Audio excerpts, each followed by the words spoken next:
The first time Kurt Weber betrays the United States, he is not even in America yet. He is standing barefoot in the corridor of a half-destroyed German apartment building, holding a photograph that should not exist. The paper is still damp from the rain outside. The edges are torn. In the center of the picture, his wife Helena and his daughter Anna stand in front of a gray, unfamiliar building. Anna is holding a piece of cardboard with a date written in thick black paint. Yesterday's date. Kurt feels his brain split in two. One half insists that this is proof of life, that his family is alive, that the nightmare is not total. The other half understands immediately what this really is. Not a gift. A collar. A chain. The man who handed him the photograph watches him closely. Major Dmitry Volkov does not look like a monster. He is young, clean-shaven, his uniform immaculate despite the dust of the ruined city. His German is smooth, almost elegant. Only his eyes are wrong. They are calm in a place where nothing is calm. "We found them in Saxony," Volkov says quietly. "Your wife did not want to be photographed. Your daughter did. She asked if you will see this picture. I promised her you would." Kurt's throat closes. He stares at the sign in his daughter's hands. The date is the knife. It means the Soviets had her yesterday. It means they can have her tomorrow. It means they can make her disappear whenever they like. "You told my colleagues," Kurt manages, "that you want von Braun, the big names." Volkov smiles a little, as if they share a private joke. "No," he says. "Your colleagues told themselves that. They need to believe they are important enough to be hunted. We want something else. We want someone else." He taps the photograph with one gloved finger. "You." They are standing in the ruined sacristy of a bombed-out church in Bleicherode. The air smells of wet stone, smoke, and old incense. Outside, the Red Army is rolling west. Somewhere beyond them, the Americans are pushing east. Lines on a map are moving over a country that is already dead. Kurt tries to think like the engineer he has been for the past 6 years. Gather data, evaluate options. But numbers do not help when the variable is your child. "What do you want from me?" Volkov does not raise his voice. He does not need to.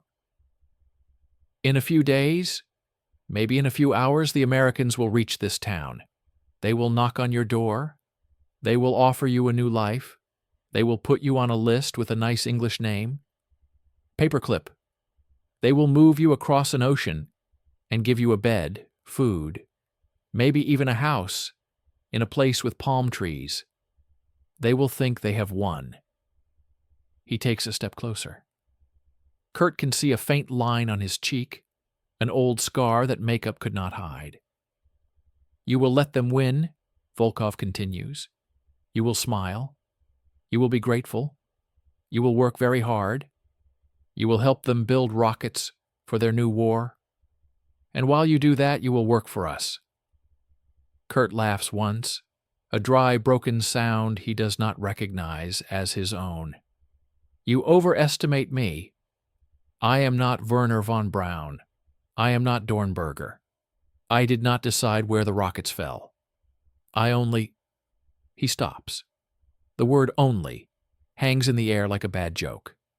He only designed the guidance systems that put the rockets on target.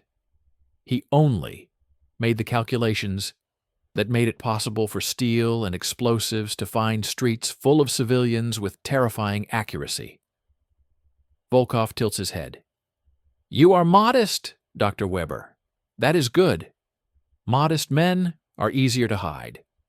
Von Braun is a peacock. Everyone is watching him.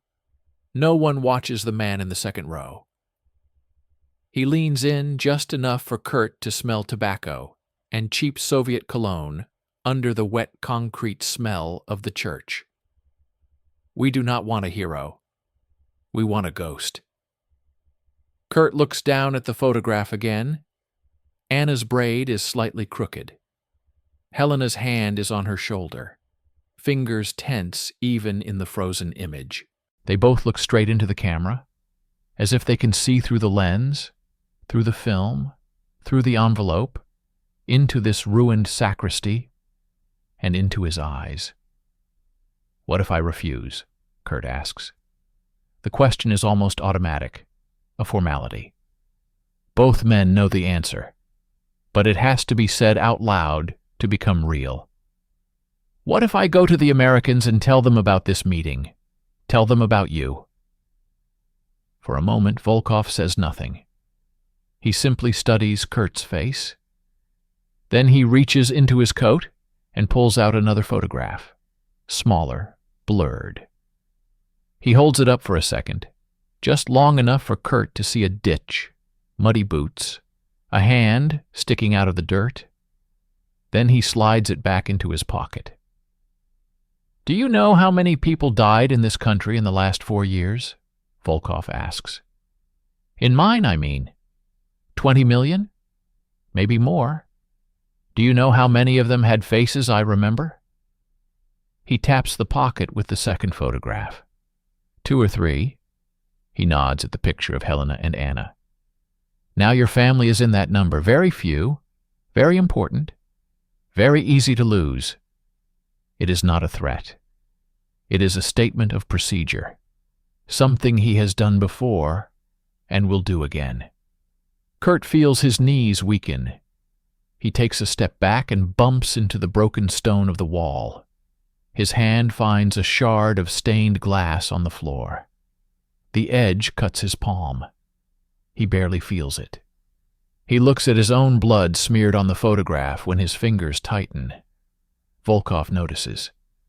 He actually looks pleased. "Good," he says softly. "You understand that this is real."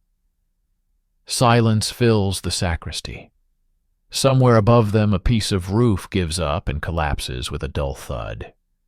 Dust trickles down, like gray snow. "What do you need me to do?" Kurt hears himself ask. The decision is not made in words. It was made the moment he saw the date on the cardboard in Anna's hands. Everything after that is just the engineering of his own surrender. Volkov's smile returns, thin and professional. "You will not do anything now," he says. "You will go home. When the Americans come, you will be frightened, but cooperative. They like frightened, but cooperative. You will ask about your family. They will say, they will try. They will not succeed." He shrugs slightly. "We already have." He takes a small metal capsule from his pocket and places it on the broken altar between them. It looks like a piece of scrap from a rocket factory. "Memorize the frequency written inside," he says. "Once you are settled, once you have access, you will send short bursts of information. Numbers, names, progress reports. Someone will respond, not to you directly, to your superiors who never existed, to your friends you never had. You will be patient. You will live a long time if you are patient."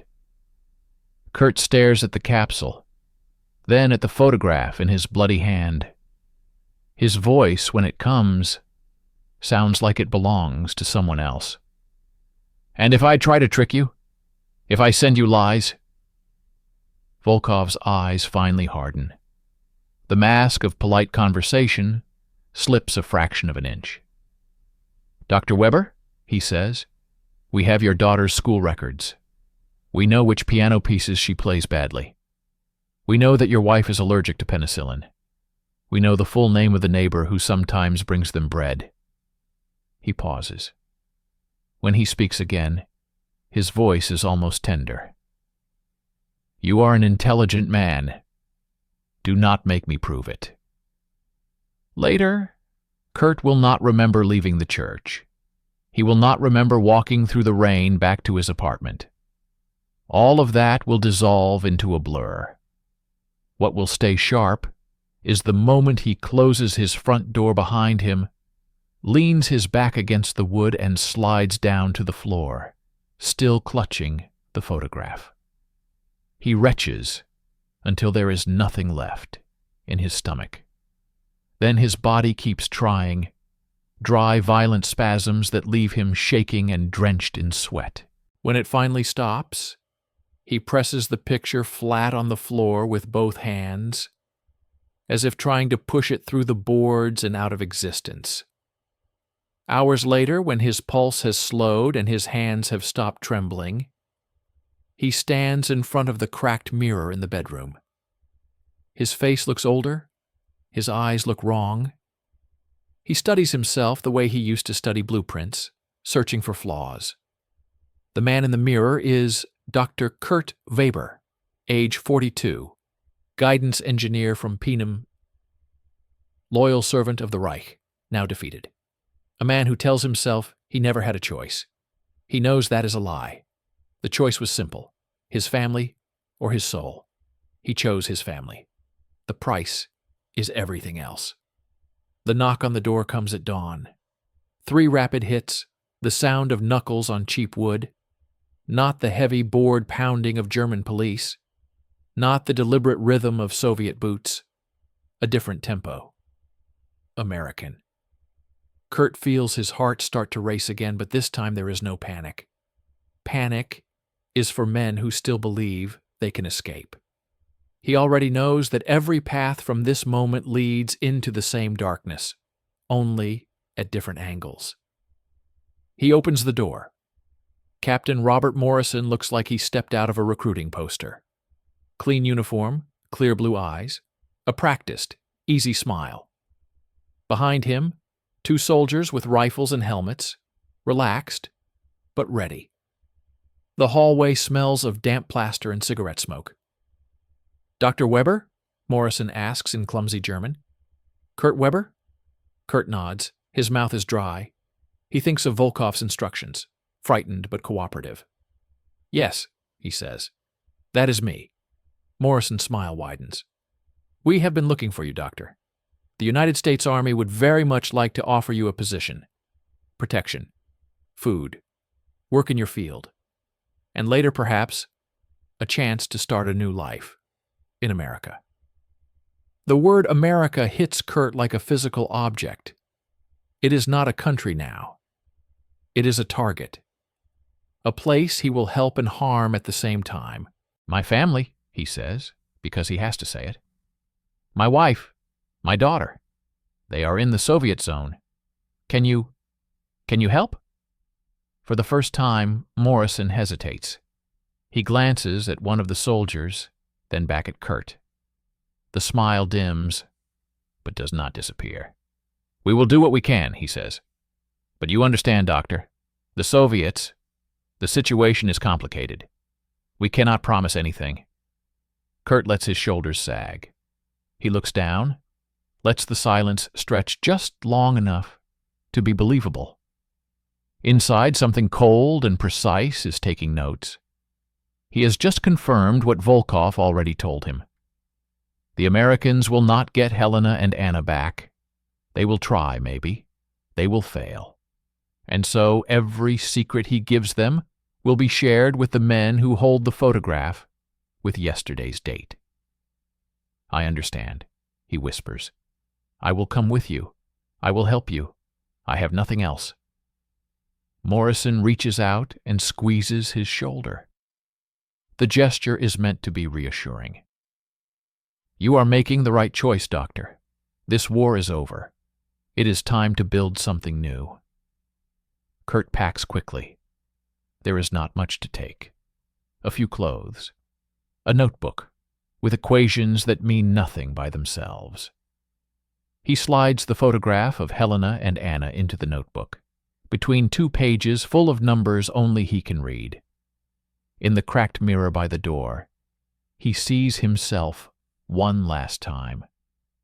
For a moment he wonders if anyone will ever know that the man stepping into the American truck this morning is not the same man who woke up in this apartment yesterday. That version of Kurt Weber died on the floor of a ruined church, kneeling in front of a photograph. The one who leaves now is something else. On the street, other scientists are already in the truck. He recognizes faces from Peenham, NDE. Men who joked about London while calculating trajectories. They are nervous but excited, comparing rumors about Texas, about cigarettes, about the strange new life waiting across the ocean. "We did it, Kurt," says Schneider from the propulsion team, slapping him on the back as he climbs into the truck. "We got out before the Russians. We are going to be Americans." Kurt forces a smile. The movement of his face feels unfamiliar, as if the muscles have forgotten what to do. "Yes," he says, "we are going to be Americans." The truck lurches forward. As it rattles through the ruined streets, Kurt looks back through the open tailgate. The town shrinks. The church where he made his decision disappears behind a row of broken houses. Somewhere far behind the lines, in a different world, his daughter is waking up without knowing that her father has just traded his future for her life. Kurt closes his eyes for a moment. In the dark behind his eyelids, he sees two images laid over each other like transparencies. The American flag on a shipping crate he saw in a warehouse. The cardboard sign in Anna's hands with yesterday's date. He understands his role now. He is not a refugee. He is not a rescued scientist. He is a warhead, not of steel and explosives, but of equations and memory. The Americans think they have captured a prize. What they have really loaded into the back of their truck is a man whose loyalty has already been detonated. The desert is the first thing that tries to kill him. Not the Americans, not the Soviets, not the secrets humming in the back of his skull. The desert. When Kurt Weber steps off the transport plane in Texas, the heat feels like opening a furnace door. The horizon is a flat, endless line, broken only by low buildings and radio towers. Fort Bliss looks nothing like the ruins of Germany. No rubble, no craters, just sun, dust, and rows of neat American barracks that smell of soap and gasoline. For a moment, the silence is almost peaceful. No artillery, no sirens, no distant, constant thunder of a dying city. Then someone laughs behind him in rapid English, and the spell breaks. This is not peace. This is the next front. They take the Germans' papers, their luggage, even their belts and shoelaces, for processing. New identification cards are printed. New file folders are created. New codes are assigned. Kurt Weber, guidance engineer of Peenham.NDE, becomes Subject K. Weber, asset number B1743. The paperclip on the corner of his file is literal and symbolic at the same time. The Americans are efficient and polite. They give him a clean bed, a metal locker, 3 meals a day, and a stack of English textbooks. A young lieutenant named Harris explains the rules in slow, patient German. You may not leave the base without escort. You may not write letters outside the approved list. All communications are censored. You will not be interrogated as prisoners, but debriefed as specialists. You are not free, but you are guests. The word guests hangs in the air like a bad joke. At night, in the barracks, other Germans snore, mutter and dream about beer and real bread. Schneider, the propulsion man, adapts fastest. Within a week, he is joking in broken English with the guards, trading German cigarettes for American chocolate. He treats it all like a strange, rough holiday camp. Kurt does not sleep well. When he closes his eyes, the desert heat turns into the heat of the Mittelwerk tunnels, the screams of slave laborers under falling rock, He wakes up with the taste of dust and blood in his mouth. The Americans think the past is an engineering problem that can be separated into useful knowledge and unfortunate circumstances. To them, Mittelwerk is a data point, not a mass grave. During the day, they put him in a classroom with a chalkboard and ask him to explain what he did for the V2. At first, the questions are basic. What accuracy could the rockets achieve? How did the gyroscopes handle vibration? Where exactly did German designs fail? Kurt answers, because that is what engineers do when faced with a problem. They explain. They optimize.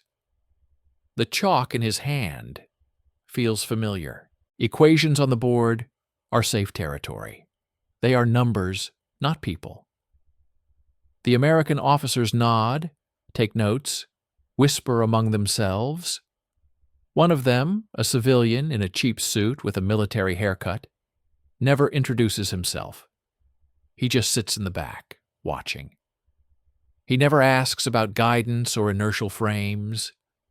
His questions, when they finally come, are about loyalties, about who argued with whom in Peenum Da-Da-N-D-E, about who complained, who drank too much, who cursed Hitler too loudly when they thought no one was listening. Kurt recognizes the type. Every system has its watchers. In Germany, they wore black or field gray. Here they wear brown suits and neutral expressions. The badge on his belt says Army Intelligence, but the way he never blinks when someone lies tells a different story. The first real test of his second life comes on a Tuesday evening, 3 weeks after arrival. It begins with something small. A radio. The Germans are allowed one communal radio in the recreation room. It is locked to approved stations, swing music, baseball games, speeches about rebuilding Europe. The guards like it because it makes the barracks feel normal. Harmless. Kurt sits in a corner pretending to work on English verbs, while 2 men argue about American jazz. No one notices him watching the guard at the door. The guard has a habit. Every hour, on the hour, he steps outside to smoke. Regulations say he should be replaced when he leaves his post. Reality says this is only a room full of tired engineers, so no one cares. The first time Kurt times the cigarette break, it is curiosity. The second time, it is calculation. 4 minutes, 12 seconds. That is how long the guard is gone. Long enough for a man who moves fast to cross the corridor, enter the empty office next door, and use the telephone that sits on the desk. On the 4th day, Kurt acts. His body feels like it is moving underwater as he closes his notebook, stands up, and walks casually to the bathroom door beside the rec room. No one stops him. Men who look harmless are allowed to move. Inside the bathroom, he counts under his breath. 50, 60, 70. The guard's footsteps fade. The door at the end of the corridor opens and closes. The faint scratch of a lighter. Now. He steps back out, turns right instead of left, and walks to the open office. It is empty, just as he mapped it in his head. Filing cabinets, a typewriter, a green metal desk with a heavy black telephone.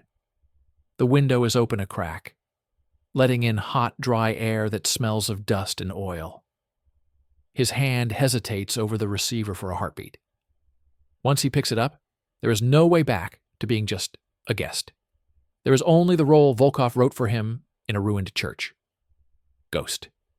He lifts the receiver and dials. Not Moscow, not Berlin. A local number, El Paso. A payphone at a bus depot he memorized from a scrap of paper that passed from one set of hands to another on the transport from New York. The line rings once, twice, 3 times. On the 4th ring, someone picks up. Silence. Then a single bored word in Spanish. Bueno. Kurt says the phrase he was given. 4 words in bad Spanish, about a bus that does not exist. There is a pause long enough for him to hear his own pulse in his ears. Then the voice on the other end repeats the last 2 digits of the frequency Volkov had made him memorize in the church. Confirmation. Kurt does not have time for relief. He spits out the numbers he has been gathering for 2 weeks. Test schedules, fuel allocations, names of officers he has seen in the briefing rooms. He speaks quickly, calmly, like dictating a formula.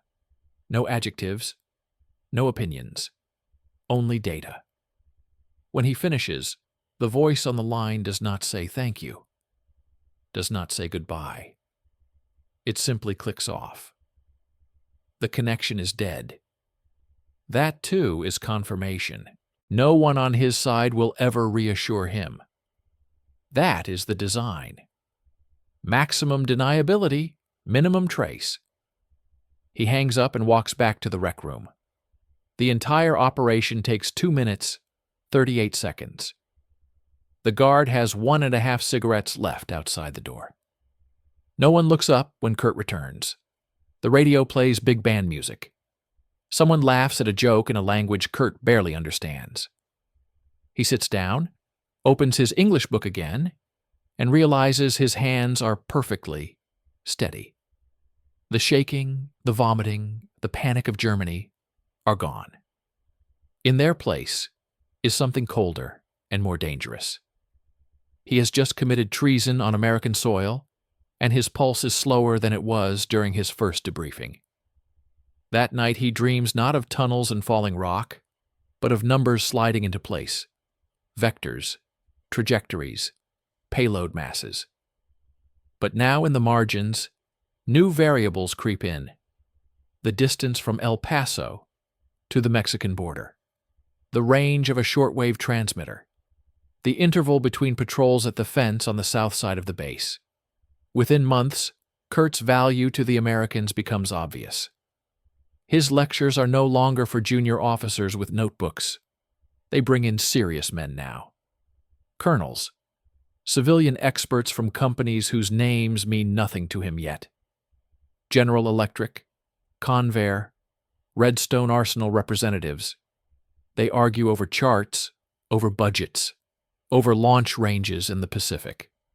Words like ballistic missile and nuclear delivery system begin to appear on the blackboards, alongside equations he used to write for the V2. The first time someone in the room casually mentions attaching an atomic warhead to a future rocket, the air seems to thin. No one reacts outwardly. No one gasps. They simply nod and move on, as if they have just discussed a change in paint color. For Kurt, it is the moment everything shifts. Until now, he has been giving the Soviets better artillery. Now he understands that he is about to give them the key to ending cities in one shot. The choice he made in the church was not between his family and his soul. It was between his family and the shape of the next war. After the meeting, the man in the cheap suit corners him in the hallway. No rank on his collar, no name tag, just those watchful eyes. "You seem disturbed, Dr. Weber," the man says in careful German. Was the discussion too theoretical? Kurt forces himself to meet his gaze. "I am an engineer, not a philosopher," he answers. "But even engineers can count." "Count what?" "The number of people one of those warheads could kill if your equations are correct." The man studies him for a long moment. "And yet you worked on V2 rockets for years."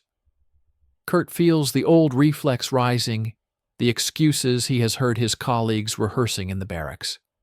"We were soldiers. We were forced. We did not choose the targets." He swallows them. They taste like ashes. "Yes," he says simply, "and I am working here now." The man nods once. "That is the correct answer," he says, "for both of us." That night, Kurt finds a sliver of broken mirror in a maintenance shed and pockets it. He hides it under his mattress and uses it to signal weeks later from a dark corner near the fence to a car parked on the highway outside the base. 2 flashes, pause, 2 flashes. An answer comes. 3 flashes, slow and patient. The first dead drop is absurdly simple. Someone leaves a hollowed-out bolt under a specific rock near a dried-out arroyo, half a mile from the base perimeter. Kurt finds it during a supervised morale walk in the desert, when the soldiers let the Germans stretch their legs under watch. The guard is busy swatting flies and talking about a girl in El Paso. None of them see Kurt stumble, accidentally fall, and come up with sand on his face and a piece of metal in his hand. Inside the bolt, once he is alone in the barracks bathroom, is a strip of rice paper thinner than his fingernail. No words, only 5 numbers. Frequencies. Times. A new protocol. The network around him is tightening. He is no longer improvising brief phone calls. He is being integrated into a system built by people who have never seen his face and never will. Weeks turn into months. The desert that tried to kill him now hides him. Fort Bliss becomes familiar. The smell of the mess hall, the rattle of trucks, the way the mountains glow red at sunset. America wraps him in routine. It is almost possible to believe the story the guards tell themselves, that these Germans are just clever refugees earning their keep. Then, one evening, as he leaves a design meeting about a new test range, he hears a sound that freezes him in place. A melody. A mistake. Someone in the rec room is playing a piano. The notes are hesitant, stumbling over a simple piece. But the pattern is painfully familiar. It is the same children's exercise Anna used to play, the one she never quite got right. Left hand steady, right hand always rushing ahead. He used to tap the table to keep her in rhythm. She used to roll her eyes and laugh. Now in Texas, a different child is making the same mistakes. A soldier's daughter, perhaps. Or a secretary learning to impress someone. The music slides through the open window and hooks into his chest. Volkov's voice returns in memory. We know which piano pieces she plays badly. For the first time since arriving in America, Kurt feels real anger, hot and clean. Not at the Americans, not even at the Soviets, at himself, for how quickly he has adapted, for how easily he can sit in air-conditioned rooms discussing optimal re-entry angles while his daughter plays those same clumsy notes in a country he will never see again if this all goes wrong. He stands in the corridor until the piece ends. His hands are shaking again now, but not from fear. From the violent, sudden understanding that this life, with its clean sheets and scheduled debriefings, is not a pause between wars. It is the war. That same night, he writes his first truly dangerous report. Not just schedules and fuel numbers, but the sentence that will change everything on the other side of the world. The Americans are actively studying the integration of atomic warheads with ballistic missiles. Guidance accuracy remains a limiting factor, but the concept is no longer theoretical. He writes it in code, of course, buried in harmless-looking sequences. Yet the meaning is clear. Once that sentence crosses the border, men in Moscow and Arzamas will not sleep. Kurt folds the paper into a thin strip and slides it into a hollow space he cut under the heel of his boot. Tomorrow, during a walk near the arroyo, he will stumble again. The desert will take the message. Someone else will find it. Somewhere far away, a file with his real code name will grow another page thicker. Lying in his bunk in the dark, listening to the quiet breathing of the men around him, he understands the shape of his existence with brutal clarity. By day, He is a valuable asset of the United States, helping them design the next generation of rockets. By night, he is a lever inserted into the heart of their program, shifting its weight toward Moscow with every line of numbers he passes on. Both sides trust him just enough to use him. Neither side will ever truly claim him. There is no flag for what he has become. There is only the photograph with yesterday's date hidden between the pages of his English textbook. The first time they show him the numbers for an American atomic warhead, Kurt does not react. Not outwardly. The weight, the diameter, the rough dimensions are just columns on a chalkboard. Part of a design problem someone else has already partially solved. "Assume a payload mass in this range," says the civilian from Los Alamos, tapping the board with a piece of chalk. "We will refine later. Your job is to put this, more or less intact, somewhere between 800 and 1,500 kilometers away." The room is small, air-conditioned, and windowless, a world built entirely of abstractions. Men in shirt sleeves argue about guidance accuracy and terminal velocity. They speak about delivery systems and yield optimization as if they are ordering new machinery, not planning how to drop miniature suns on cities they will never visit. Kurt copies the numbers into his notebook. His handwriting is precise, engineer's script. To anyone else, his notes are just equations. To him, they are something else entirely. They are a bridge. Each digit is a plank between this room in New Mexico and another room he can only imagine in the Soviet Union, where people with his eyes and his habits stare at different chalkboards and wait for scraps from across the ocean. Later, alone in his quarters, he opens the notebook again. He stares at the payload mass figure until the ink seems to thicken on the page. It is not a number anymore. It is the weight of a decision he made in a ruined church. He closes the book and feels for the first time the full scope of what he is about to do. He is not just helping the Soviets catch up.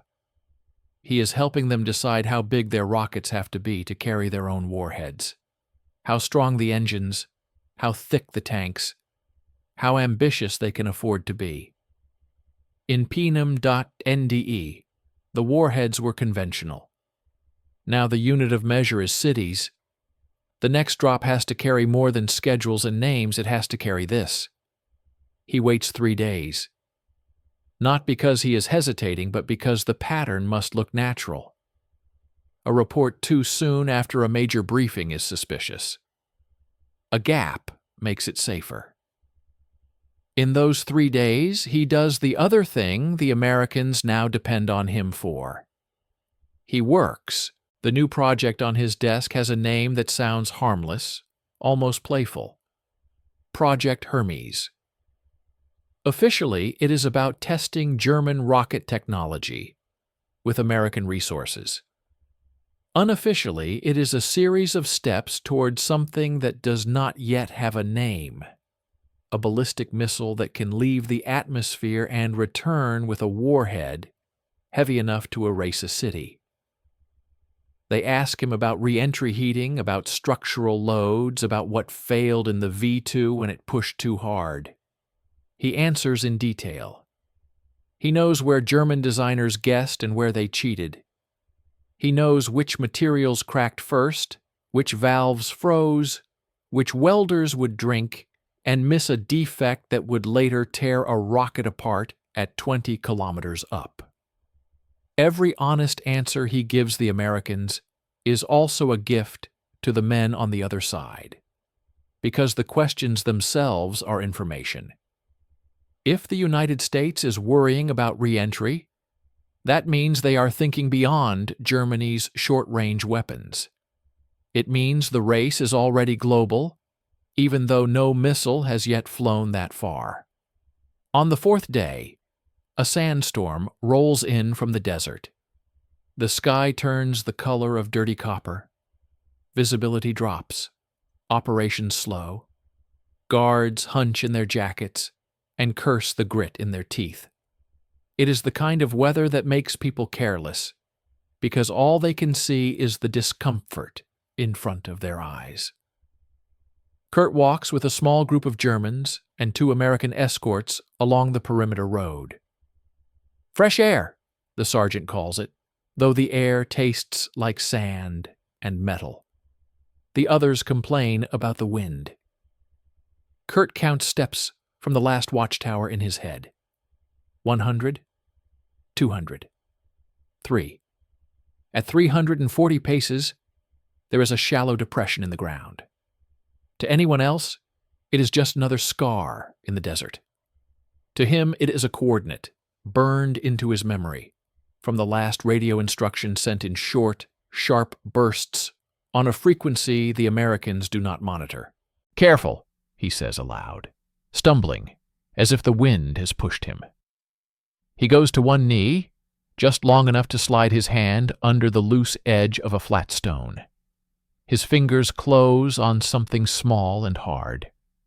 To the sergeant, it looks like he is just steadying himself.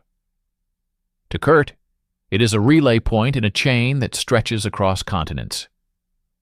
Back in the barracks bathroom, with the tap running to mask any sound, he opens his fist. A piece of metal, dull and ordinary, sits in his palm. An old brass cartridge, empty. Inside, pressed against the wall, is a strip of paper. He teases it out with the tip of a razor blade.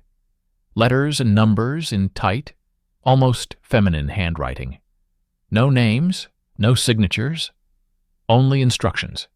The next transmission window, the new one-time pad sequence, a terse line in Russian that still makes his heart trip over itself. Received previous data. Extremely valuable. Continue. Priority topics. Warhead mass. Desired CIP. Any information on separate guidance development. CIP. Circular error probable. The polite way to ask, how close to the center of a city can your missile land if everything works as planned?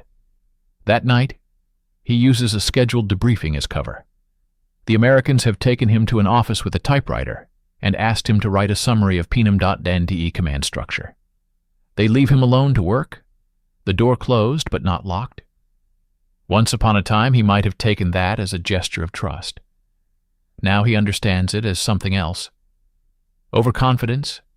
He types for 20 minutes. Names, titles, arguments he remembers. All of it sanitized, of course. No mention of his own doubts. No mention of the slave laborers underground. The Americans want technical information, not confessions.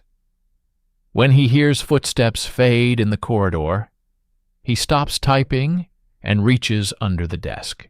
Taped to the underside is a small, flat device the Soviets did not invent, but have learned to use well. A miniature transmitter, no bigger than a cigarette packet. It did not come from Moscow. It came from a man in civilian clothes who accidentally brushed against him outside a dentist's office in El Paso 3 weeks earlier. "Your friends say hello," the man had murmured in flawless German, eyes never leaving the street ahead. "You are doing well. We are going to give you a better way to talk." Now, Kurt flips the switch with his thumb. A faint vibration tells him the device is live. He cannot hear the signal leaving the room, but he imagines it as a thin, invisible needle, threaded through the noise of American radio traffic, aimed at a receiver somewhere across the border, then relayed again and again until it lands on a technician's desk with a Soviet stamp. He speaks in code phrases he has memorized and rehearsed silently for weeks. To anyone listening on the wrong frequency, it is a man reciting meaningless sequences, perhaps performing a calibration test. To the right ears, it is a report that will reshape an entire weapons program. Payload mass consistent with previous assumptions, he says calmly. Reduction of weight a priority for them. Current guidance concept: inertial, gyro-stabilized. No active terminal correction discussed yet. Their main concern: error radius, under 2 kilometers at 1,000 kilometers range. He pauses, counts to 5, and adds the part that truly matters. Conclusion: they believe atomic warheads can compensate for low accuracy. Their target is not a building. Their target is a city. He clicks the transmitter off, tapes it back under the desk, and returns to his typewriter. When the officer comes back 15 minutes later, Kurt is frowning at a page of German names, as if the only thing on his mind is whether he has spelled Oberstleutnant correctly in English letters. Days later, without warning, the world reacts. Not here, not in Fort Bliss, but on the other side of an ocean. In Moscow, a scientist named Kurchatov reads a summary of his report and circles 3 numbers in red pencil. In a design bureau where blueprints for a massive new rocket lie on a table, someone erases a penciled estimate of payload mass and replaces it with something more ambitious. Far away, unseen, the shape of the future moves a few millimeters on paper. Kurt knows none of their names. He only feels the echo. It reaches him in the form of a thin letter, passed hand to hand, until it appears in the hollow leg of a table in an El Paso cafe. He visits once a month under guard. The sergeant thinks he is there for coffee and the sight of civilian dresses. Kurt is there for 3 lines of text, written in that same cramped, almost delicate handwriting. Your material has accelerated critical calculations. Emphasis now on multi-stage vehicle. Continue to provide data on American launch ranges and fuel technology. Your contribution is understood and appreciated. He reads the word appreciated twice. It is almost funny. Appreciation from people who hold his family like a fuse. Yet something in him reacts, not with pride, but with a grim sense of balance. For the first time, he feels not just compelled, but necessary. The more he gives, the less likely his daughter will grow up in a country under permanent threat of American missiles. That is how he explains it to himself at 3 a.m, staring at the ceiling, listening to the snores and mumbling of men who believe they are simply working for the winning side now. The Americans promote him in their own way. He is moved from Fort Bliss to a more secretive facility linked to what they now openly call the Long-Range Missile Program. There are more fences here, more badged doors, fewer jokes from the guards. His circle of contact shrinks, but his access deepens. He sees early sketches of what will become the Redstone, and beyond it, the concept for a true intermediate-range weapon. Vertical launch, multiple test ranges, talk of an island in the Pacific Hawaiians called Kauai, and of a remote place called the Marshall Islands. Each new map, each new planning document, is another set of coordinates that, in a different form, will one day be traced over Soviet charts of Kazakhstan and Kamchatka. In one meeting, a young American engineer, excited and a little naive, says aloud what everyone else avoids putting into words. If we can put one of these things on Moscow, they will never risk a real war. The room goes quiet for a heartbeat, then fills with dry laughter. Someone makes a joke about finally getting revenge for Stalingrad on their behalf. Someone else says it will probably be some boring industrial city, not the capital. The tension breaks. Kurt does not laugh. He thinks of Anna trying and failing to play her piano piece somewhere in the Soviet zone. He imagines an American warhead coming down, guided by equations he helped refine, toward a city full of people who never chose any of this. Then he forces the image away, slices it into parts, reduces it to lines and symbols. If he sees human faces in every calculation, he will break, and broken tools are thrown away. On the Soviet side, the effects of his work begin to take physical shape. Test sites in the Kazakh steppe grow busier.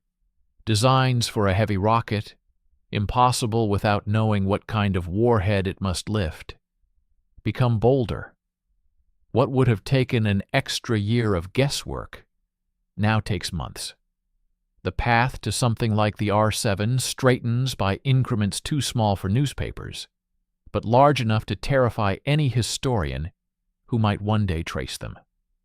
One evening, alone in his quarters, Kurt lays out 3 photographs on his desk. The first is old now, edges soft from handling. Helena and Anna with the cardboard sign.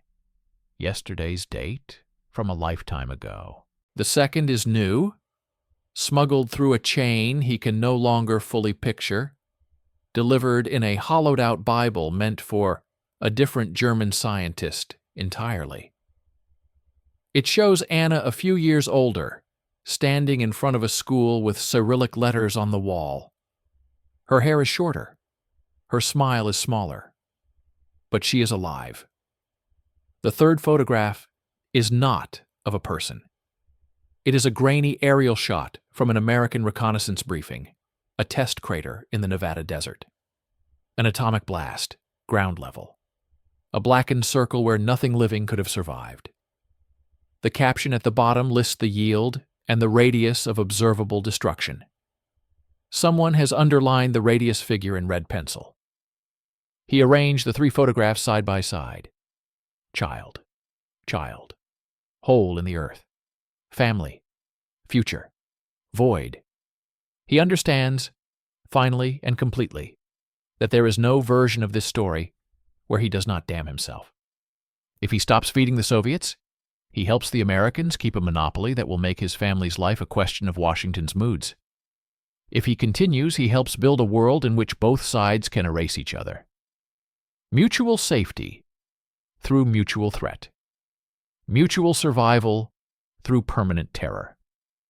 The next day, in a secured room with a map of the Northern Hemisphere on the wall, someone asks him a seemingly innocent question about optimum flight times for polar trajectories.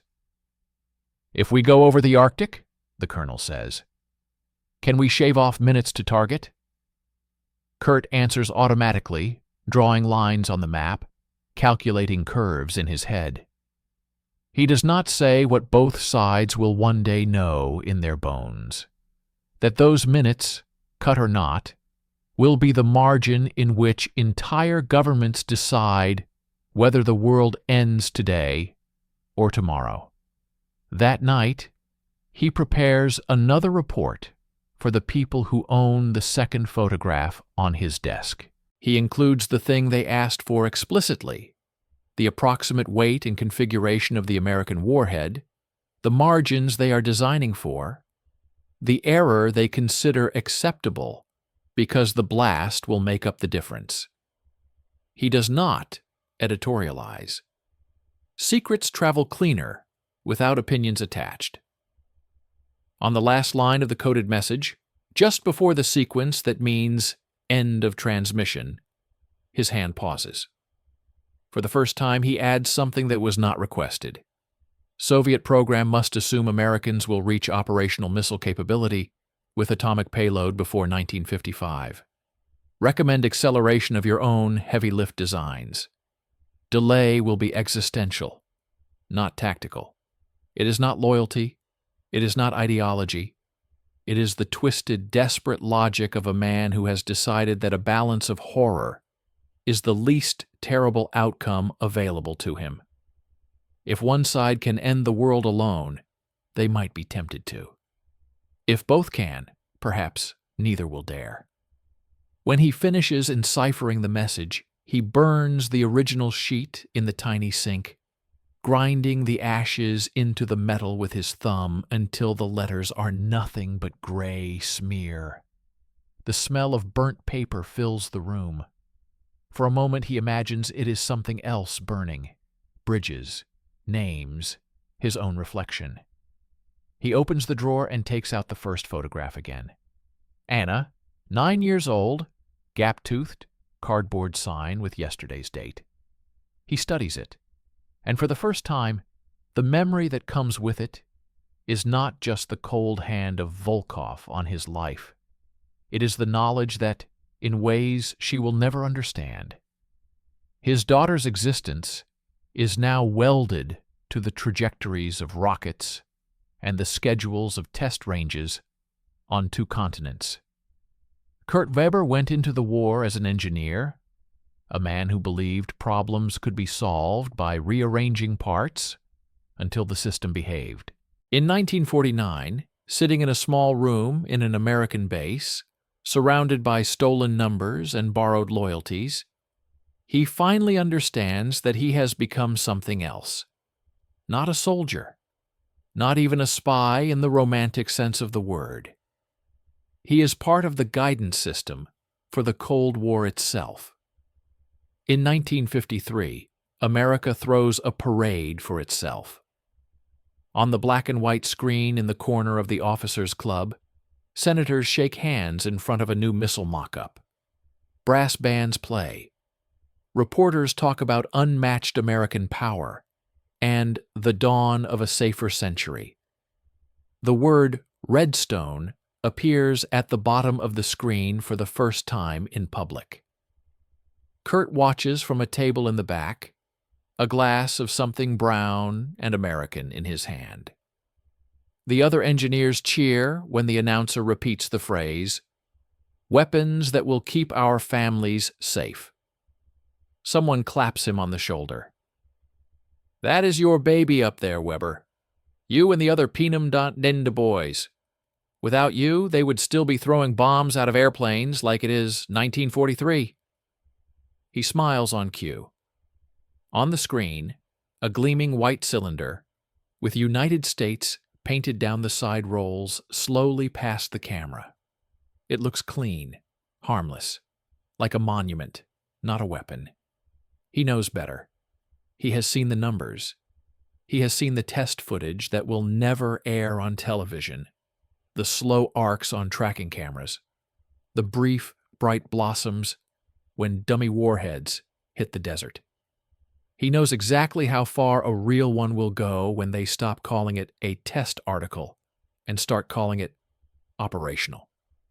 That same week, in an office with frosted glass windows and no name on the door, a different set of men are less celebratory. A folder lands on a desk in front of a senior FBI counterintelligence agent named Harold Briggs. Insider memos, photos, and too many coincidences. German scientists with access to classified projects. Soviet diplomats with an unusual interest in El Paso and Huntsville. A low-level courier for a suspected espionage ring picked up in New York with a scrap of paper in his shoe. A string of numbers that match, in a distorted way, test dates from the missile range. Briggs is not a man who believes in coincidences. "These paperclip boys," he says to his deputy, tapping the file, "we vetted them for party membership, for SS ties. We did not ask the obvious question." "What obvious question?" the deputy asks. "How many of them have family in the Soviet zone?" The deputy frowns. "Half of them, probably. More. That was the whole point, getting them out before the Russians snatched them." "Exactly," Briggs says, "which makes them perfect leverage." He scribbles a list of names. Some already have red flags next to them from minor security infractions. One name does not. Weber, Kurt. Clean file. No complaints. No political outbursts. No late-night bar fights. No nothing. Just work. Work. Work. "Start with the ones who look too good," Briggs says. In this business, the quiet ones worry me more than the noisy ones. Kurt has no idea his name has entered a different kind of notebook. For him, the danger feels like it is coming from the opposite direction. On the Soviet side of the invisible line, his value has never been higher. His reports on American warhead integration and guidance limitations have already shaved months off design debates. Prototype versions of what will become the R-7 are being drawn not as wild guesses, but as answers to questions America has already asked itself. The latest message he receives is shorter than usual, but heavier. Your estimate of American deployment timelines considered credible at highest level. Priority raised. Additional source on your program compromised. Expect increased American vigilance. Take extreme precautions. Your work must continue. Additional source compromised. Those 3 words land harder than any praise. Someone else inside the American machine has been caught or burned. That means attention. That means tightening. That means questions. And questions, sooner or later, mean him. The first sign comes in a small, almost polite form. A meeting request. Dr. Weber, says his project director one morning, people from Washington would like to speak with you. Nothing to worry about. Routine review. They are doing it with all personnel in sensitive programs. The smile does not reach the director's eyes. Kurt notes that. Files it away with the way the man's fingers drum slightly on the folder in front of him. The interview room is colder than it needs to be. There is a coffee pot on a side table, untouched. 2 men sit at the far side of the desk. One wears an Air Force uniform. The other wears a dark suit and a tie without a single wrinkle. Dr. Weber, the man in the suit begins, in that neutral, dry tone Kurt now associates with people who listen for a living. Thank you for coming in. We just have a few questions about your background and your current work. Standard security review. Standard. Another of those words that mean their opposite. They cover the expected things first. His childhood, his studies, his recruitment to Pinam.Dindee, his surrender, his work at Fort Bliss, then at Redstone. The questions are precise but not aggressive. The Air Force officer even laughs once at one of Kurt's careful, self-deprecating remarks about German bureaucracy. Then the man in the suit opens a different folder. You have family in what is now the German Democratic Republic, he says. Not a question. My wife and daughter, Kurt replies. Yes. How often do you hear from them? Almost never. That part, at least, is mostly true. The last letter was more than a year ago. The man in the suit nods slowly, watching his face. And before that?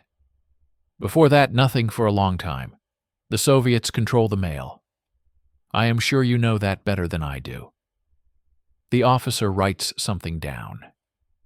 The suit does not. And if the Soviets decided to pressure you through them, the suit asks quietly, what would you do? There it is. Kurt lets a beat of silence sit in the room. Long enough to be realistic, short enough not to look staged. He looks down at his hands, then up. I was a German engineer working for the Reich, he says. I have spent the last 8 years working for your country instead. The Soviets have had my family that entire time.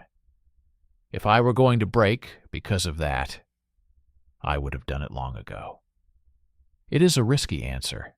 Too glib, it could sound rehearsed. Too emotional, it could sound false. He lets it land without embellishment. The man in the suit studies him. He does not blink often. Finally, he leans back. Do you believe in the American project, Dr. Weber? He asks. Not as a place to sleep and eat, but as an idea. Kurt thinks of Anna in front of a school with Cyrillic letters. He thinks of the Nevada test crater photo. He thinks of the word appreciated in that cramped Russian handwriting.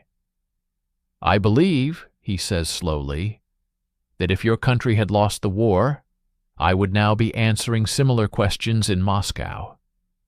I believe that the work we are doing here will shape the world my daughter grows up in, wherever she is. That is enough belief for an engineer.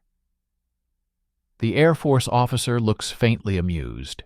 The man in the suit looks faintly dissatisfied. Ambiguity bothers people who like lines on charts. They release him after an hour with a handshake and a "thank you for your cooperation."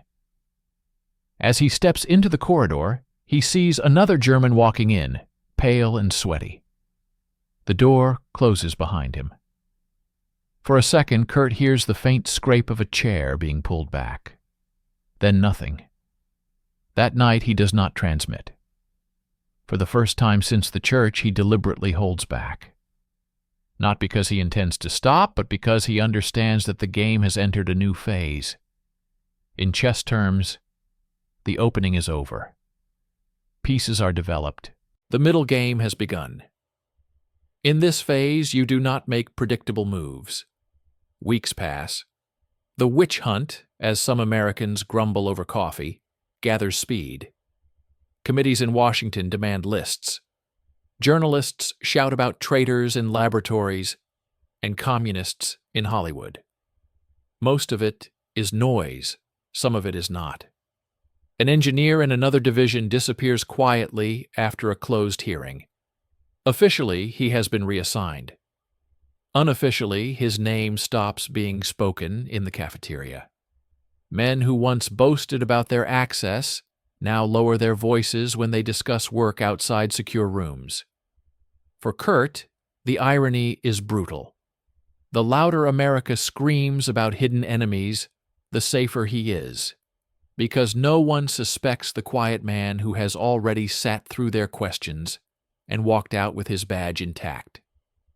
Their anger aims at people with opinions, with visible ties, with books on their shelves that make senators shout.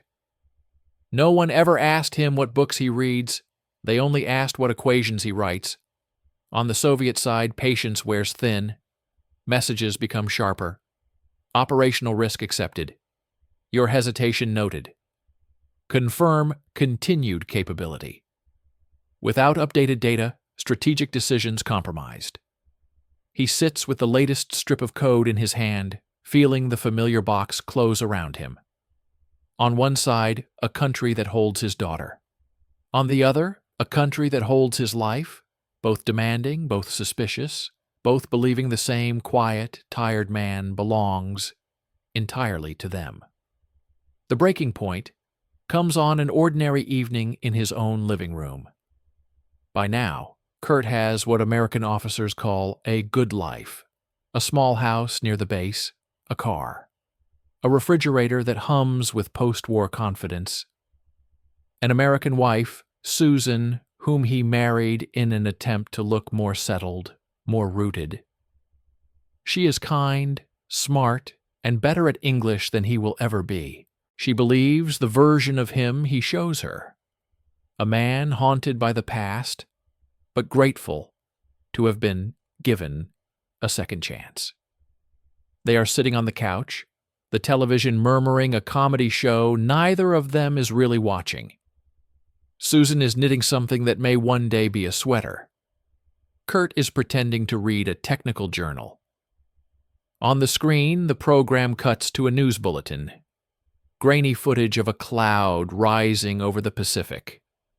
A successful American hydrogen bomb test. The announcer's voice is full of pride, bigger than anything before. A deterrent beyond imagination. Susan sets her knitting down slowly. "Do you ever get used to this?" she asks quietly. "Knowing what those things really do?" Kurt does not answer immediately. He knows that his next sentence is not just for her. It is something he is about to hear himself say. And once he hears it, He will not be able to pretend he has not thought it. No, he says. You do not get used to it. You just decide which version of the world scares you less. Which version scares you less? She asks. The one, he says, where no one trusts themselves enough to be the only one holding a loaded gun. She looks at him, frowning slightly at the metaphor. That is why you work so hard? She says. So we keep up? He forces a small smile. Something like that. Later that night, when she is asleep upstairs, he sits alone at the kitchen table with the transmitter components laid out in front of him, like a dismantled pistol. The risk is higher than ever. The Americans are listening harder. The Soviets are pushing harder. The margin for error has shrunk to almost nothing. But the logic that has guided him since the church has not changed. If America has hydrogen bombs and the rockets to carry them, and the Soviet Union lags too far behind, then one side may one day believe it has a clean shot. He knows enough history to understand what humans do when they think they can hit without being hit back. He rebuilds the transmitter, changes its casing, hides it in the base of a lamp in his study. A detail no one will notice unless they already know where to look. His hands move with the same calm precision he uses to assemble a guidance platform. There is fear, but it is far behind the focus. The next transmission is short and brutal. American thermonuclear yields now operational. Integration studies for advanced delivery ongoing. Missiles remain behind aircraft in near term, but planners assume missile delivery as primary within decade. Your own development cannot remain artillery scale. Think in terms of continents. He does not dress it up. He does not soften it. If they were hoping they had time, he takes that hope away. Because false hope in this balance is more dangerous than panic. Somewhere else in the same night, Harold Briggs reads a different report. The courier arrested months ago finally talks. Not much, but enough. A description of a voice, a mention of the German, fragmented references to test dates, to desert ranges, to a base near the big missile place, too vague to point at one man, sharp enough to point at a category. Briggs takes out the list he made months earlier, circles 3 names, underlines 1, Weber, Kurt, no outbursts, no associations, family in the East, access to both early and current programs, perfect record. Perfect can be a problem. We start with surveillance, Briggs tells his team. Quiet. No confrontations. If he is clean, he never knows. If he is not, he leaves the sentence unfinished. Everyone in the room understands the implied end. The next weeks tighten like a noose that has not yet been pulled. Kurt notices little things. A different car parked across from his house 2 days in a row. A technician he does not recognize lingering a beat too long in the lab when he leaves. A casual question from a colonel about whether he has ever considered visiting relatives in Europe now that things are stabilizing. He answers appropriately. He files the details away. The pressure does not make him stop. It makes him sharper. Men who survive in minefields do not freeze. They learn to feel for the wires with their toes. In Moscow, or Arzamas, or some other closed city he will never see, his latest reports squeeze timelines again. The decision is made to push for a full-range ICBM test sooner rather than later. The design that will become the R-7 is no longer just a blueprint. It is a schedule, a pressure of its own, bearing down on men on the other side of this invisible chessboard. In 1957, when news breaks that the Soviet Union has tested an intercontinental ballistic missile, American newspapers talk about a shock, a surprise, a technological Pearl Harbor. In living rooms and offices, people argue about how they could have been caught off guard. Kurt listens to the radio announcement in his car on the way to the base. The broadcaster's voice shakes slightly as he explains what it means to put a payload across continents. The word vulnerability is used 3 times in 1 minute. For a moment, Kurt pulls over to the side of the road and turns off the engine. Silence floods the car. His hands are on the steering wheel. They are not shaking. He feels something close to vertigo. This, he thinks, is what it feels like when the balance he has been building inside his own head finally appears in the world outside. When both sides can end each other. When neither can pretend they are safe enough to be reckless. He does not feel triumph. He does not feel guilt in a simple, clean way either. What he feels is the full, crushing weight of having helped carry a loaded gun into the hands of a second giant. Because he was more afraid of one giant holding it alone. At the same time, in a room with no windows, Harold Briggs hears the same broadcast and feels something else. His first thought is not about the rocket. It is about the people who should not have known enough to build it this fast. People like the quiet German he has been circling for months. He looks at the thin file again, at the travel logs, at the phone records that show nothing but ordinary calls, at the lack of anything you could take to a court. Maybe he is just that, his deputy says, a smart engineer in the wrong place in the wrong time. Briggs closes the file slowly. Or, he says, he is exactly what the wrong people in the right place would look like if they were very, very good at their job. Outside, in the bright American sun, Kurt Weber locks his car, straightens his tie, and walks toward the security gate, unaware that 2 men are watching from a distance and that the question of what to do with him is about to stop being theoretical. The decision to move on, Kurt Weber, is made in a room without windows. Harold Briggs stands at the head of the table, a thin folder in his hand, a thicker one on the table. Around him sit men from different agencies who all agree on only one thing. They have less time than they thought. On the wall, a map of the world, with 2 arcs drawn across the northern hemisphere. One from Alaska to Siberia. One from somewhere in the Kazakh steppe to somewhere near Washington. Rough, hypothetical, close enough to make everyone in the room taste metal at the back of their throat. We are past the point where this is about one man, Briggs says. But one man can still make the difference between us understanding how they caught up and us stumbling around in the dark. What have you actually got? Someone asks. Not suspicions, not theories, evidence. Briggs opens the thin folder. The contents would not impress a jury. Minor anomalies, coincidences, patterns that only look like patterns if you spend months staring at them.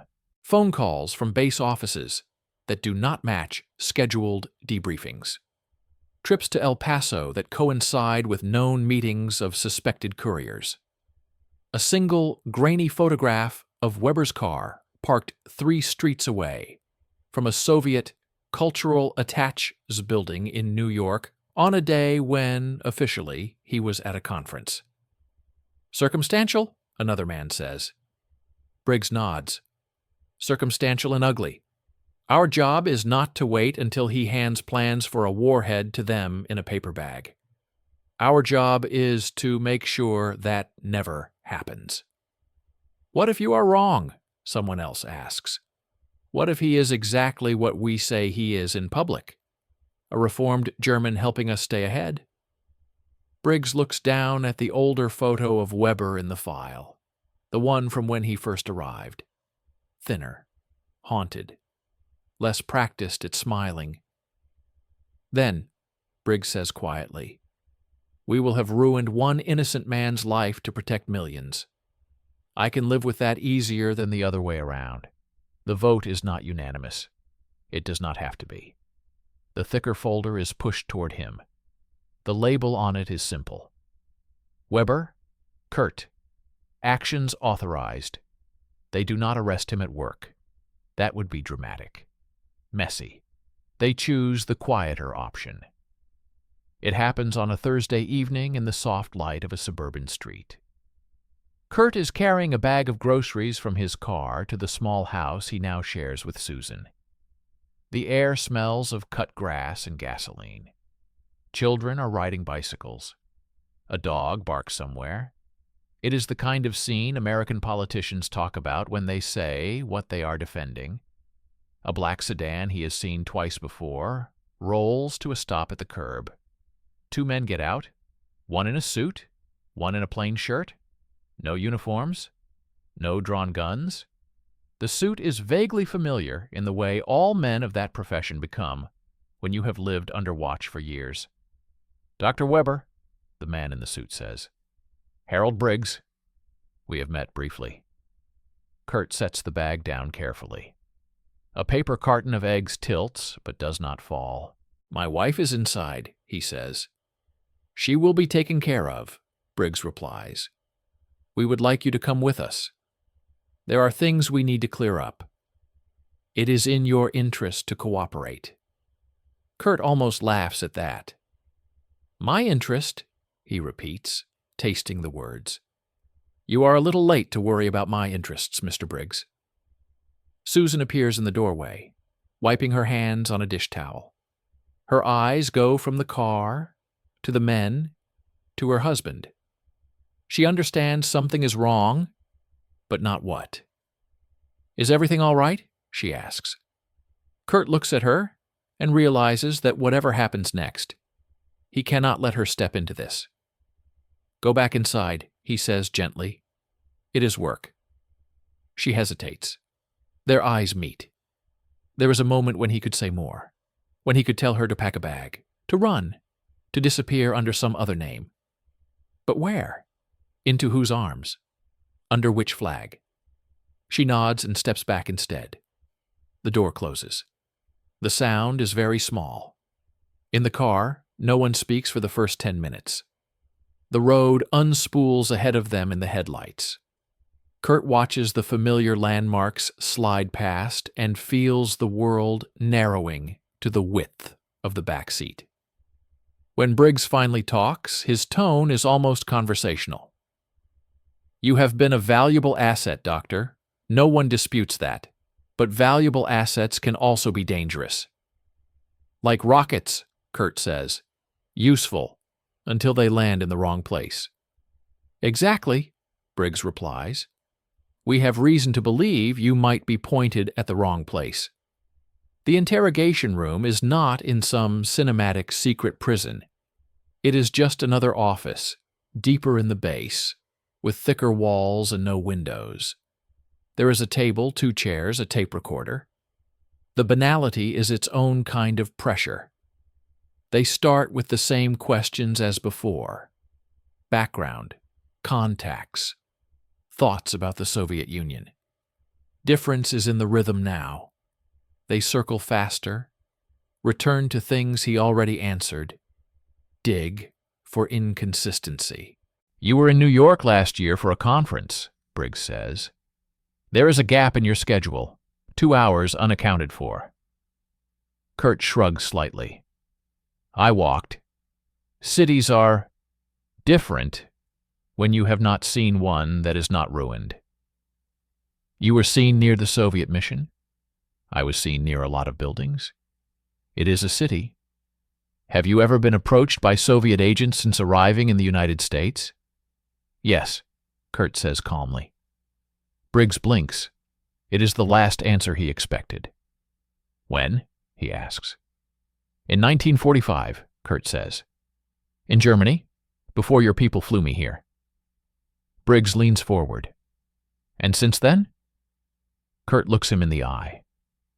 "If they had approached me since then, Mr. Briggs," he says, You would not have waited this long to ask me about it.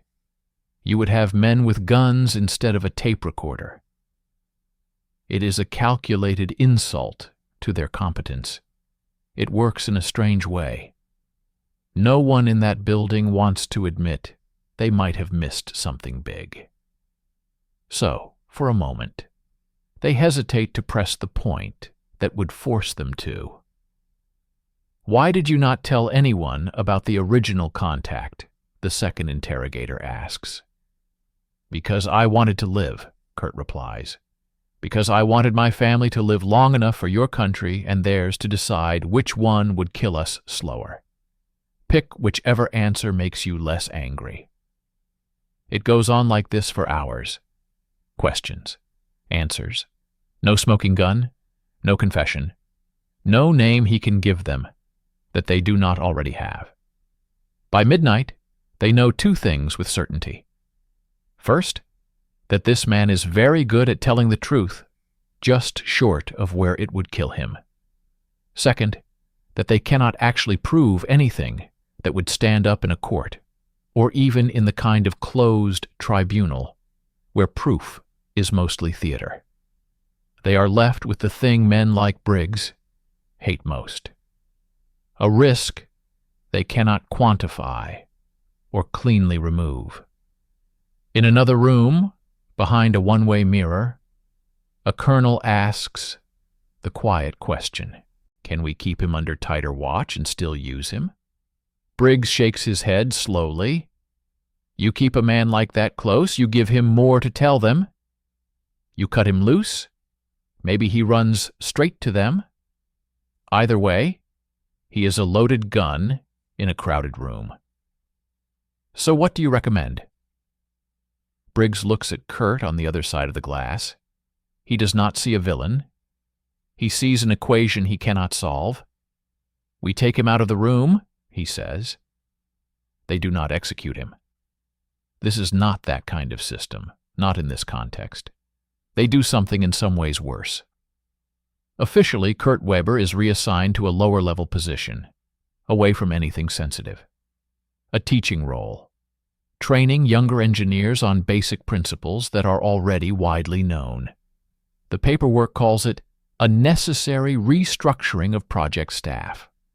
There is even a letter of appreciation for his service. Unofficially, the reassignment is a cage.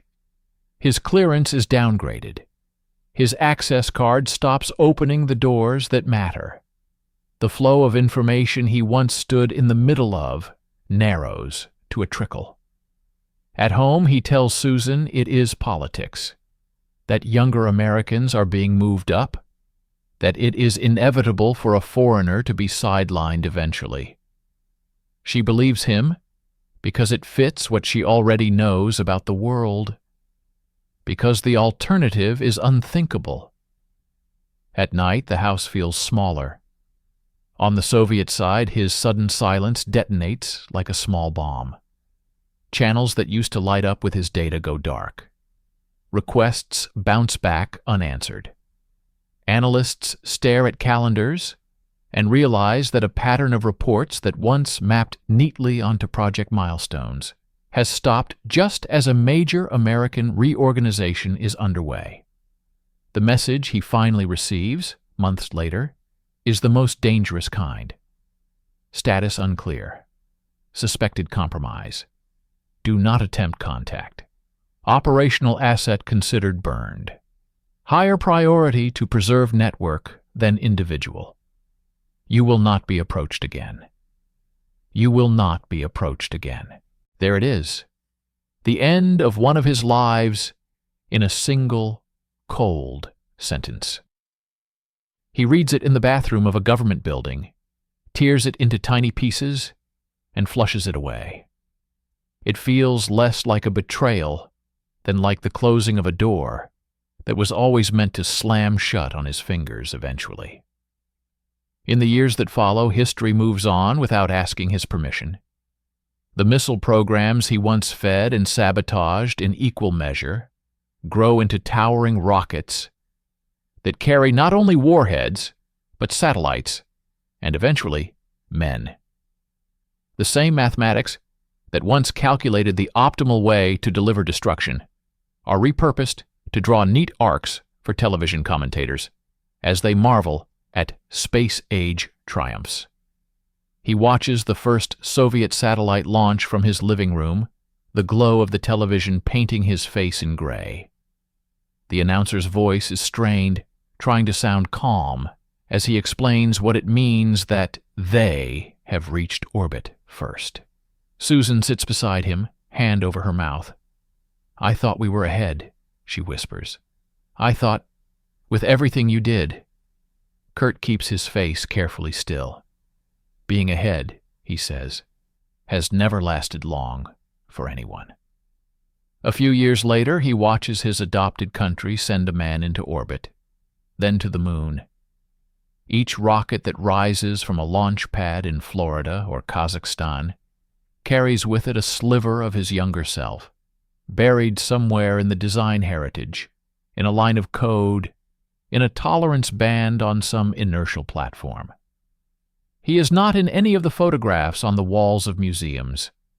His name is not in any footnotes the public can read. In official histories, he is just one more German engineer in a blur of captured talent. In unofficial files, his name is attached to words like suspected, unproven, inconclusive. Once, many years later, a journalist writing about the early missile program tracks him down at the minor technical college where he now teaches. The reporter is young, eager, full of the kind of questions people ask when they think history is a puzzle that can be solved with one more quote. "Dr. Weber," the journalist says, "there are rumors that some of the German scientists were compromised, that some of you might have passed information to the Soviets, that there were moles." Kurt looks out the window at his students, who are laughing about something on the lawn. The world has not ended. It has simply grown used to living with the fact that it can any day. Rumors, he says, are how people explain outcomes that scare them. The reality is usually more boring and more terrible at the same time. "Were you ever approached?" the reporter asks, pressing just a little too hard. "Yes," Kurt says. "Truth again, just short of fatal. And I am still here, teaching basic mechanics. Draw your own conclusions." The journalist does, of course. Later, an article appears with a paragraph about him. The tone is speculative, the evidence is thin, the story needs a villain, but he is not dramatic enough to be satisfying. Readers move on. In a small apartment, in a city with a name he has not spoken out loud in 20 years, an older woman reads a translation of that article. The name Kurt Weber means nothing to her now. She has taken another name, married, buried, lived in a country that asked her to forget too much. But the photograph on her windowsill is old. A man with wire-rimmed glasses, a girl with crooked braids, a cardboard sign with a date. Her daughter asks her, once, about him. Was he a hero? Anna wants to know. Helena looks at the picture for a long time. "He was your father," she says finally. "The rest is for other people to argue about." In the end, that is what he becomes. Not a clear-cut hero or villain, but an argument. In classified archives on both sides of the old divide, pulled out by historians and officers and politicians whenever they need to prove a point, his file sits like a fragment of shrapnel.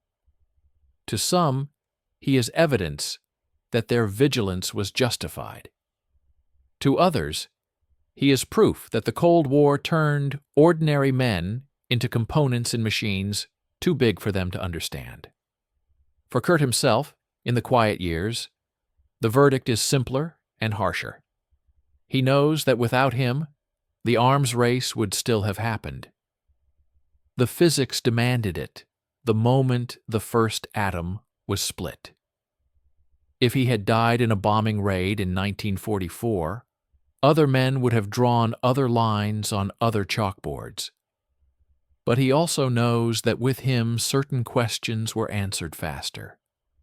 Certain guesses became certainties sooner. Certain rockets flew a little earlier than they otherwise might have. If there is a scale somewhere, weighing the days of terror saved against the days of terror created, he hopes, not believes, just hopes, that the world he helped build, in all its madness, produced enough deterrence to prevent someone from ever pressing the button first. No one will ever be able to prove that. That is the nature of the work he did.